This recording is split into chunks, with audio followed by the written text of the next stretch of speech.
In the apocryphal gospel, how does Anna, the mother of the Virgin Mary, express her sorrow over her barrenness when she sees a sparrow's nest in the laurel? In the apocryphal Gospel of James, also known as the Protoevangelium of James, Anna, or Anne, the mother of the Virgin Mary, laments her barrenness in a touching and poetic way.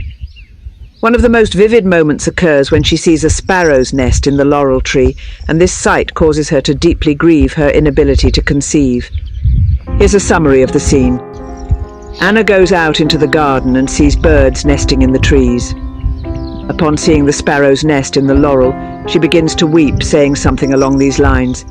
"Alas, to what am I likened? I'm not like the birds of the air, for even the birds are fruitful before God. I'm not like the beasts of the earth, for they are also fruitful before God. I'm not like these waters, for they abound with fish. I'm not like this earth, for it brings forth fruit in season, but I alone am barren." This lament reflects Anna's sorrow and shame in a culture where barrenness was often seen as a sign of divine disfavor.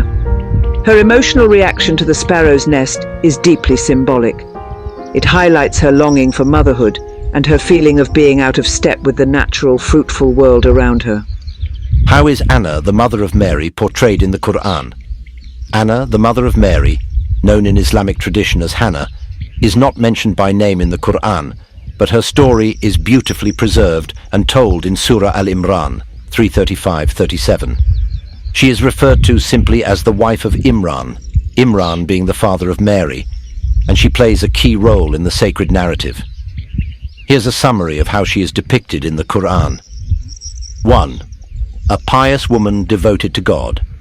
Anna is portrayed as a devout and righteous woman who, longing for a child, prays earnestly to God. She makes a vow to dedicate her unborn child to the service of God in the temple. Quran Surah 3, verse 35. When the wife of Imran said, "My Lord, indeed I have pledged to you what is in my womb, consecrated for your service, so accept this from me. Indeed, you are the hearing, the knowing." 2. Surprise at giving birth to a girl. When Anna gives birth to a daughter, Mary, she is initially surprised, perhaps expecting a boy, who would typically serve in the temple. Nevertheless, she trusts in God's wisdom. Quran Surah 3, verse 36. But when she delivered her, she said, "My Lord, I have delivered a female," and Allah was most knowing of what she delivered. "And the male is not like the female, and I have named her Mary, and I seek refuge for her in you and for her descendants from Satan, the expelled." 3. Her prayer is accepted. God accepts her sincere offering. Mary is raised under divine care and entrusted to Zechariah, who becomes her guardian. Quran Surah 3, verse 37. So her Lord accepted her with good acceptance and caused her to grow in a good manner and put her in the care of Zechariah.